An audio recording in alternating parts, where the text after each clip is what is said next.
శాంతి. March 21వ తారీఖు 2025 ఉదయం మురళి. ఓం శాంతి. బాబ్దాదా మధువనము. ఈరోజు మధుర మహావాక్యాలు. బాబా చెప్తున్నారు, మధురమైన పిల్లలు, మీ యోగ బలముతో మొత్తం సృష్టినంతా పావనంగా చేయాలి. మీరు యోగ బలముతోనే మాయపై విజయము పొంది జగజ్జీతులుగా అవ్వగలరు. ప్రశ్న: తండ్రి పాత్ర ఏది? పిల్లలైన మీరు ఆ పాత్రను ఏ ఆధారంతో తెలుసుకున్నారు?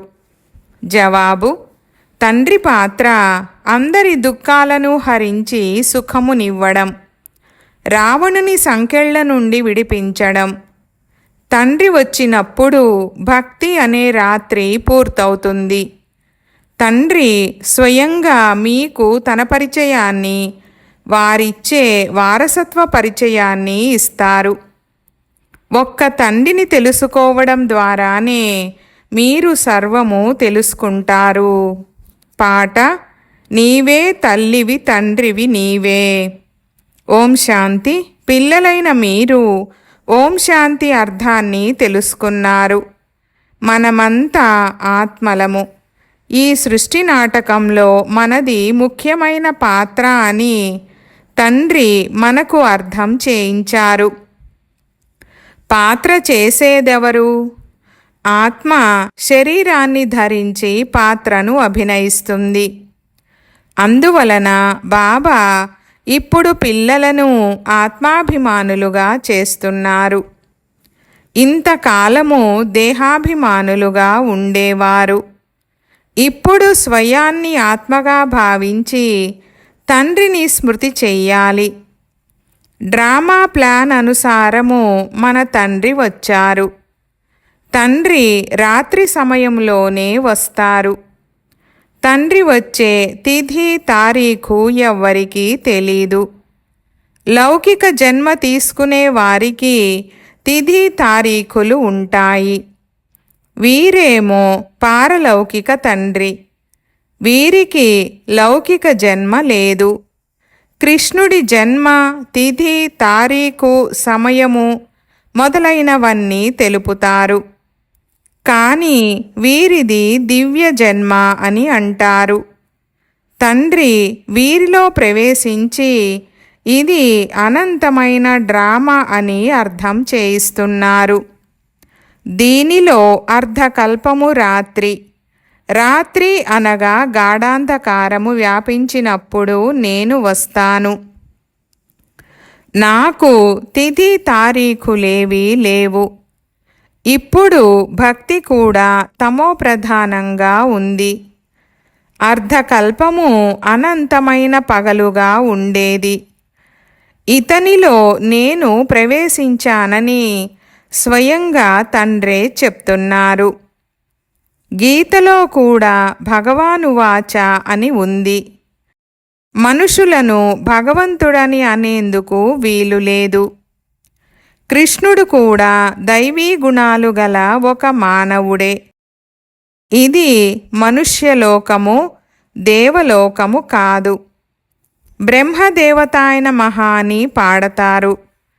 బ్రహ్మ సూక్ష్మవతనవాసి. అక్కడ ఎముకలు, మాంసము ఉండవని పిల్లలకు తెలుసు. అది సూక్ష్మమైన తెల్లని ఛాయలాంటి శరీరము. ఆత్మ మూలవతనంలో ఉన్నప్పుడు ఆత్మకు నీడ వంటి సూక్ష్మ శరీరము కూడా ఉండదు. రక్తమాంసాల శరీరము కూడా ఉండదు. ఈ విషయాలు మానవ మాతృలెవ్వరికీ తెలియవు. ఆ తండ్రి వచ్చి ఇవన్నీ వినిపిస్తున్నారు. బ్రాహ్మణులు మాత్రమే వింటారు, ఇతరులెవ్వరూ వినరు. భారతదేశంలోనే బ్రాహ్మణ వర్ణం ఉంటుంది. అది కూడా పరమపిత పరమాత్మ ప్రజాపిత బ్రహ్మ ద్వారా బ్రాహ్మణ ధర్మమును స్థాపించినప్పుడు మాత్రమే ఉంటుంది. వీరిని రచయిత అని కూడా అనరు. వీరు నూతన రచన ఏమీ చేయరు. కేవలం పాత వాటిని నూతనంగా చేస్తారు. ఓ బాబా, పతిత ప్రపంచంలోకి వచ్చి మమ్మల్ని పావనంగా చేయండని కూడా నన్ను పిలుస్తారు.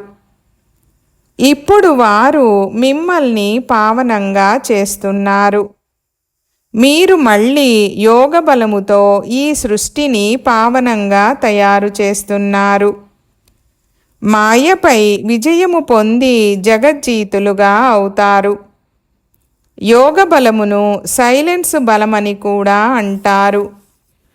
ఋషులు, మునులు మొదలైన వారంతా శాంతి కావాలని కోరుకుంటారు. కానీ వారికి శాంతికి అర్థమే తెలీదు. ఇక్కడ తప్పకుండా పాత్రను అభినయించే తీరాలి కదా.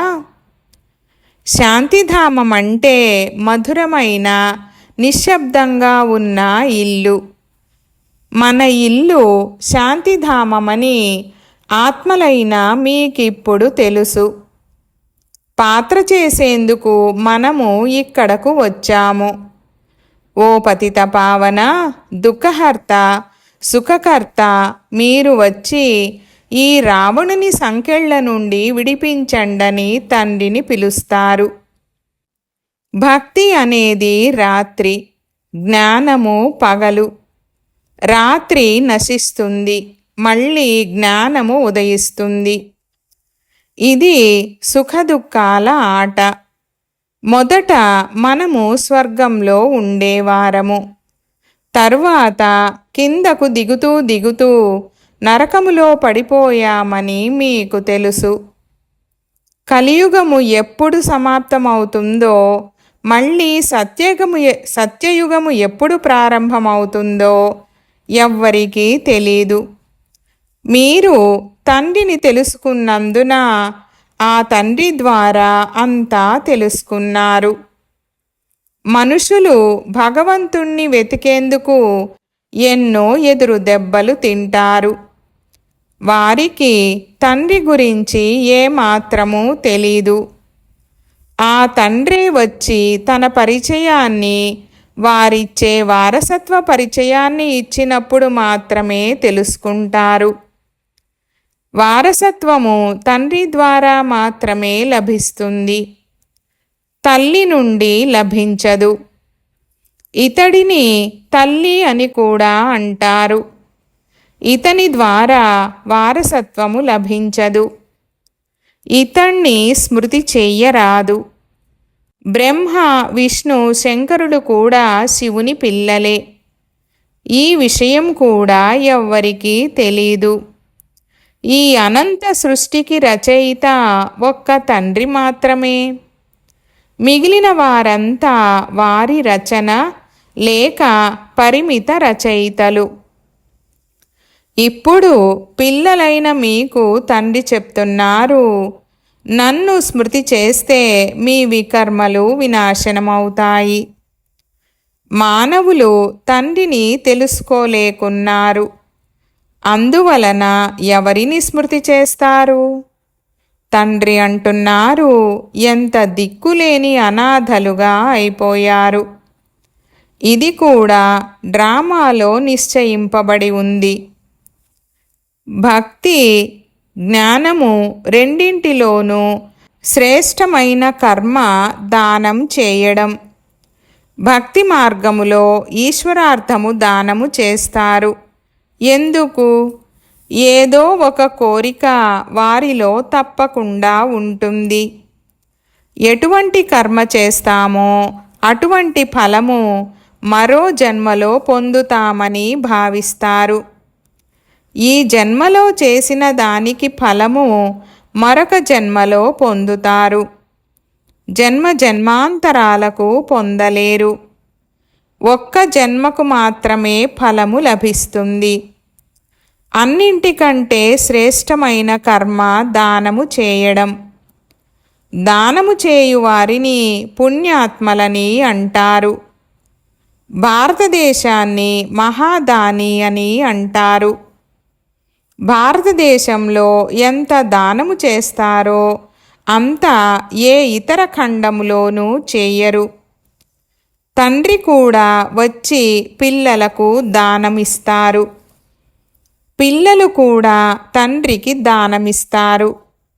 బాబా, మీరు వస్తే మా తనువు, మనసు, ధనము సంపూర్ణంగా సమర్పిస్తామని అంటారు. మీరు తప్ప మాకు ఎవ్వరూ లేరని అంటారు. నన్ను హెవెన్లీ గాడ్ ఫాదర్ అని అంటారు, అనగా స్వర్గస్థాపన చేసేవాడిని. నేను వచ్చి మిమ్మల్ని స్వర్గానికి చక్రవర్తులుగా చేస్తాను. పిల్లలు నా కొరకు సర్వము సమర్పణ చేస్తారు. బాబా, సర్వస్వము మీదే అని అంటారు. వారిది భక్తిలోని అల్పకాలిక సుఖము. భక్తి మార్గములో మీరు నాకు పరోక్షంగా దానము చేశారు. దాని ఫలము మీకు తప్పకుండా లభిస్తూ ఉంటుంది. ఇప్పుడు నేను మీకు కర్మ, అకర్మ, వికర్మల రహస్యాన్ని కూర్చొని అర్థం చేయిస్తున్నాను. భక్తి మార్గములో మీకు తప్ప ఇతరులెవ్వరికీ ఈ విషయాలు తెలియవు. తండ్రే స్వయంగా వచ్చి కర్మల గతిని అర్థం చేయిస్తున్నారు. సత్యయుగములో చెడు కర్మలేవి చేయరు. అక్కడ సదా సుఖమే సుఖముంటుంది. సుఖధామమును, స్వర్గాన్ని కూడా స్మృతి చేస్తారు. ఇప్పుడు నరకములో కూర్చొని ఉన్నారు. అయినా ఫలానా వారు స్వర్గస్థులయ్యారని అంటారు.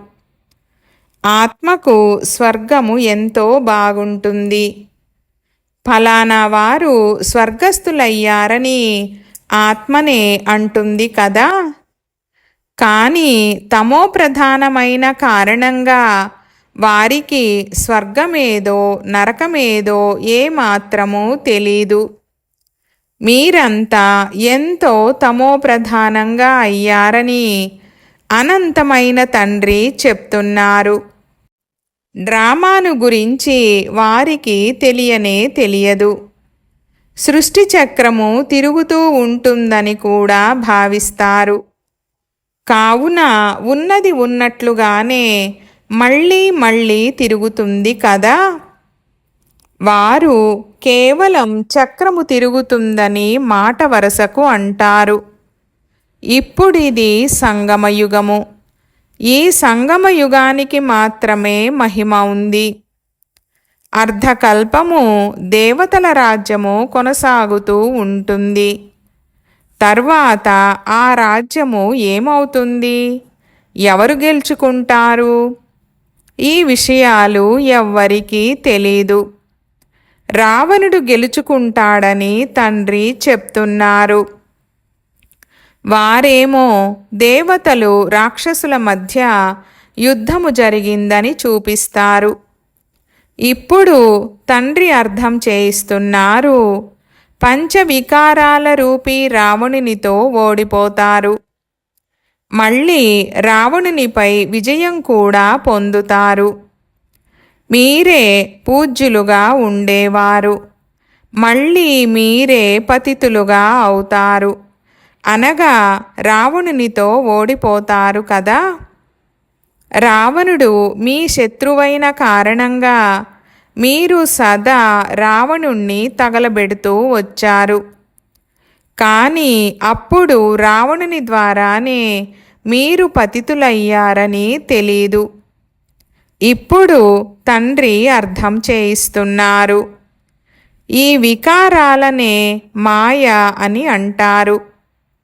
మాయను జయించిన వారే జగజ్జీతులు. ఈ రావణుడు అందరికంటే పాత శత్రువు. ఇప్పుడు శ్రీమతము ద్వారా పంచవికారాలపై విజయము పొందుతారు. విజయము కలిగించేందుకు ఆ తండ్రే స్వయంగా వచ్చారు. ఇది డ్రామా కదా. మాయను జయిస్తే విజయులుగా అవుతారు. మాయతో ఓడిపోతే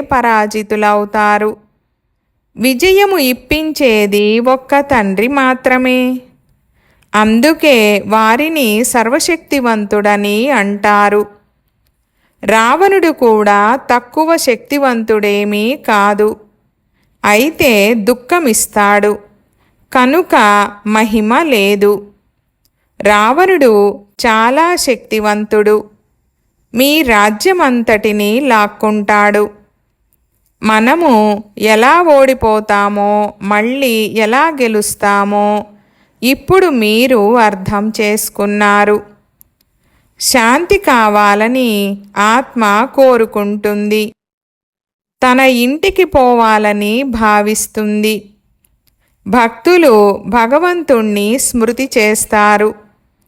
కానీ రాతిబుద్ధిగా ఉన్నందున అర్థం చేసుకోరు. భగవంతుడు మనకు తండ్రి. అందువలన తండ్రి నుండి వారసత్వము తప్పకుండా లభిస్తుంది. కానీ ఎప్పుడు లభిస్తుందో మళ్ళీ ఎలా పోగొట్టుకుంటామో ఎవ్వరికీ తెలీదు. ఈ బ్రహ్మ శరీరము ద్వారా మీకు అర్థం చేయిస్తున్నానని తండ్రి చెప్తున్నారు. నాకు కూడా అవయవాలు కావాలి కదా. నాకు నా స్వంత కర్మేంద్రియాలు లేవు. సూక్ష్మవతనంలో కూడా కర్మేంద్రియాలు ఉంటాయి. కానీ మూగ సినిమాలలో వలె కదలికలు మాత్రమే ఉంటాయి, మాటలు ఉండవు. ఈ మూగ సినిమాలు మరియు శబ్దములున్న ఈ సినిమాలు వచ్చినప్పటి నుండి తండ్రికి కూడా అర్థం చేయించడం సులభమైపోయింది. వారిది బాహుబలము, మీది యోగ బలము. ఆ అన్నదమ్ములిద్దరూ పరస్పరము కలుసుకుంటే విశ్వముపై రాజ్యపాలన చేస్తారు. కానీ ఇప్పుడు ఇరువురి మధ్య గొడవలున్నాయి. పిల్లలైన మీకు సైలెన్స్ యొక్క శుద్ధమైన అహంకారం ఉండాలి. మన్మనాభవ ఆధారంతో సైలెన్స్ ద్వారా మీరు జగజ్జీతులుగా అవుతారు. వారిది విజ్ఞాన గర్వము. సైలెన్స్ గర్వము గల మీరు స్వయాన్ని ఆత్మగా భావించి తండ్రిని స్మృతి చేస్తారు. స్మృతి ద్వారా మీరు సతోప్రధానంగా అవుతారు. బాబా చాలా సులభమైన ఉపాయము తెలుపుతున్నారు. పిల్లలైన మనకు మళ్ళీ స్వర్గవారసత్వమునిచ్చేందుకు శివబాబా వచ్చారని మీకు తెలుసు. కలియుగములోని కర్మబంధనాలన్నీ మర్చిపోమ్మని తండ్రి చెప్తున్నారు. పంచవికారాలను కూడా నాకు దానముగా ఇచ్చేయండి. మీరు ఇంతవరకు నాది నాది అనుకుంటూ వచ్చిన దానిదంతా నా పతి, నా వారు మొదలైన వాటన్నింటినీ మర్చిపోండి. అందరినీ చూస్తున్న వారిపై మమకారాన్ని త్యాగము చేయండి. ఈ విషయాలను పిల్లలకు మాత్రమే అర్థం చేయిస్తాను. తండ్రిని గురించి తెలియని వారికి ఈ భాష కూడా అర్థము కాదు. తండ్రి వచ్చి మనుషుల నుండి దేవతలుగా చేస్తున్నారు. దేవతలు సత్యయుగంలో ఉంటారు, కలియుగములో మనుషులుంటారు. ఇప్పటి వరకు వారి గుర్తులు అనగా వారి చిత్రాలు కూడా ఉన్నాయి. నన్ను పతిత పావనుడని అంటారు. నేనెప్పుడూ పతితునుగా అవ్వను. మేము పావనంగా ఉండి కిందకు దిగజారి పతితులుగా అయ్యామని ఇప్పుడు మీరు వచ్చి పావనంగా తయారు చేయండి, మేము ఇంటికి వెళ్ళాలని మీరంటారు. ఇది ఆధ్యాత్మిక జ్ఞానము, అవినాశి జ్ఞానరత్నాలు కదా. ఇది నూతన జ్ఞానము. ఇప్పుడు మీకు ఈ జ్ఞానాన్ని వినిపిస్తున్నాను. రచన రచయితల ఆది మధ్యాంతాల రహస్యాన్ని తెలుపుతున్నాను. ఇప్పుడిది పాత ప్రపంచము. ఇందులో ఉన్న మీ బంధుమిత్రులు మొదలైన వారందరినీ మీ దేహ సహితంగా మరచి అందరిపై మమకారాన్ని తొలగించండి. ఇప్పుడు పిల్లలైన మీరు మీ సర్వస్వాన్ని తండ్రికి అప్పగిస్తున్నారు. తండ్రి 21 జన్మలకు స్వర్గములో చక్రవర్తి పదవినిచ్చేందుకు మీకు అప్పగిస్తున్నారు. ఇచ్చి పుచ్చుకుంటారు కదా. తండ్రి మీకు 21 జన్మల రాజ్యభాగ్యాన్ని ఇస్తారు. 21 జన్మలు 21 తరాలని గాయనముంది కదా. అనగా 21 సంపూర్ణ జీవితాలు గడిచిపోతాయి. మధ్యలో ఎప్పుడూ శరీరాన్ని వదలరు. అకాల మృత్యువు ఉండదు.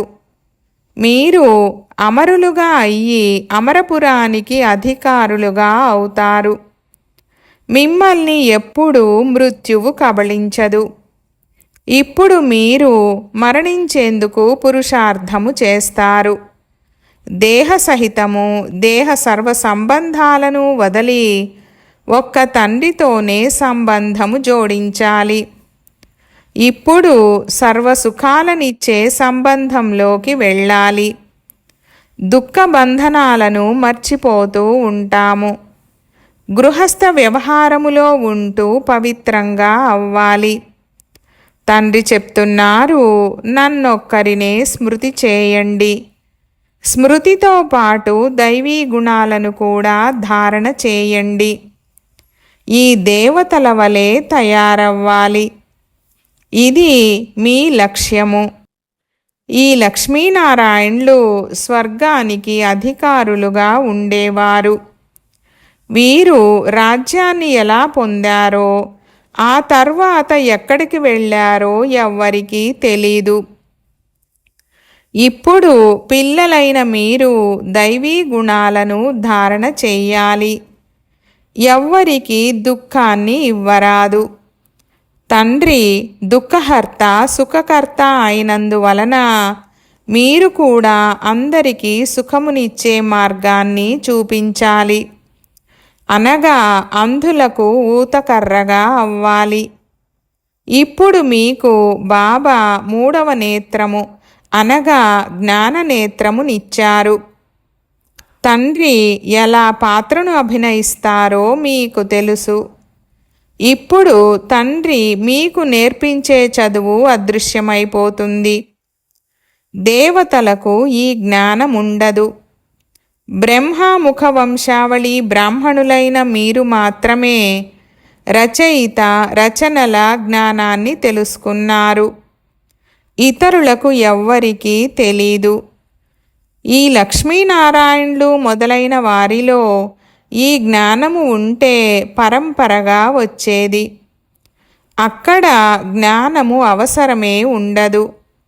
ఎందుకంటే అక్కడ ఉండేదే సద్గతి. ఇప్పుడు మీరు మీకున్నదంతా తండ్రికి దానంగా ఇస్తారు. తండ్రి మీకు మళ్ళీ 21 జన్మలకు సర్వస్వము ఇచ్చేస్తారు. ఇటువంటి దానము ఎప్పుడు ఎవ్వరూ చేయరు. మనము సర్వస్వము ఇస్తామని మీకు తెలుసు. బాబా ఇదంతా మీదే, మీరే మా సర్వస్వము, త్వమేవ మాతాశ్చ పితా అని అంటారు. బాబా పాత్రను అభినయిస్తారు కదా. పిల్లలను దత్తత కూడా తీసుకుంటారు. వారిని వారే స్వయంగా చదివిస్తారు. వారే స్వయంగా గురువై అందరినీ తీసుకెళ్తారు. నన్ను స్మృతి చేస్తే పావనంగా అవుతారని అంటారు. పావనమైన తర్వాత నా వెంట తీసుకెళ్తాను. ఇది రచింపబడిన యజ్ఞము. ఇది శివజ్ఞాన యజ్ఞము.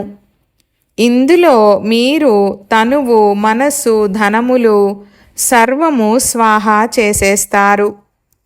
సంతోషంగా సర్వము సమర్పణైపోతుంది. ఆత్మ మాత్రము మిగులుతుంది. బాబా మేమిప్పుడు మీ శ్రీమతమునే అనుసరిస్తామని పిల్లలంటారు. తండ్రి చెప్తున్నారు, గృహస్థ వ్యవహారములో ఉంటూ పవిత్రంగా అవ్వాలి. 60 సంవత్సరాల వయసు వచ్చినప్పుడు వానప్రస్థ అవస్థకు వెళ్ళే ఏర్పాట్లను చేసుకుంటారు. కానీ వాపస్ వెళ్ళేందుకు ఎవ్వరూ ప్రయత్నించరు. ఇప్పుడు మీరు సద్గురువు నుండి మన్మనాభవ అను మంత్రమును తీసుకుంటున్నారు. భగవాను వాచ, మీరు నన్ను స్మృతి చేస్తే మీ వికర్మలు వినాశనమవుతాయి.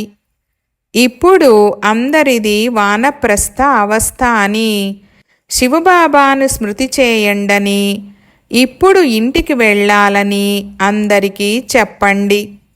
మంచిది. मीठे मीठे सिकीलधे बच्चों प्रति मात पिता बाप दादा का याद प्यार और गुड मॉर्निंग. रूहानी बाप की रूहानी बच्चों को नमस्ते. हम रूहानी बच्चों की रूहानी बाप दादा को याद प्यार गुड मॉर्निंग और నమస్తే నమస్తే బాబా నమస్తే. ధారణ కొరకు ముఖ్య సారము. 1వ పాయింట్, కలియుగములోని సర్వకర్మబంధనాలను బుద్ధి ద్వారా మర్చిపోయి పంచవికారాలను దానము చేసి ఆత్మను సతోప్రధానంగా చేసుకోవాలి. ఒక్క సైలెన్సు శక్తి యొక్క శుద్ధ అహంకారములో మాత్రమే ఉండాలి. 2వ పాయింట్, ఈ రుద్రజ్ఞాన యజ్ఞములో తనువు మనసు ధనాలను సంతోషంగా సమర్పించి సఫలము చేసుకోవాలి. ఈ సమయంలో సర్వము తండ్రికి అప్పగించి 21 జన్మల చక్రవర్తి పదవిని తండ్రి నుండి తీసుకోవాలి. వరదానము, ఆవేశము యొక్క అంశాన్ని కూడా త్యాగము చేసే స్వమానధారి పుణ్య ఆత్మ భవ. వివరణ: స్వమానధారి పిల్లలు అందరికీ గౌరవమునిచ్చే దాతగా ఉంటారు. దాత అనగా దయాహృదయులు. వారిలో ఎప్పుడు ఎటువంటి ఆత్మ పట్లనైనా సంకల్పములో కూడా ఆవేశము ఉండదు.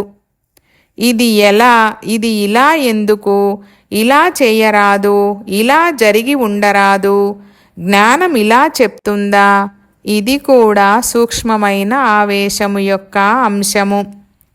కానీ స్వమానధారి పుణ్య ఆత్మలు కింద పడిన వారిని పైకెత్తుతారు, సహయోగులుగా చేస్తారు.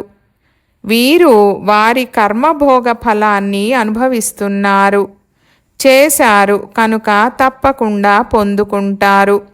వీరు కింద పడాల్సిందే అనే సంకల్పం కూడా చేయరు. ఇటువంటి సంకల్పాలు పిల్లలైన మీకు రాకూడదు. స్లోగన్: సంతుష్టత మరియు ప్రసన్నతల విశేషతయే ఎగిరే కళను అనుభవం చేయిస్తుంది. ఈరోజు అవ్యక్త ఇషారా పాయింట్: సత్యత యొక్క శక్తికి గుర్తు నిర్భయత. సత్యము నాట్యం చేయిస్తుందని అంటారు. అనగా సత్యతాశక్తి గలవారు సదా చింత లేకుండా నిశ్చింతగా ఉన్నందున, నిర్భయంగా ఉన్నందున సంతోషంగా నాట్యం చేస్తూ ఉంటారు. ఒకవేళ మీ సంస్కారము లేక సంకల్పము బలహీనంగా ఉంటే ఆ బలహీనతయే మానసిక స్థితిని ఆందోళనలోకి తీసుకొస్తుంది. అందువలన మొదట మీ సూక్ష్మ బలహీనతను అవినాశి రుద్రయజ్ఞములో స్వాహా చేయండి. ఓం శాంతి.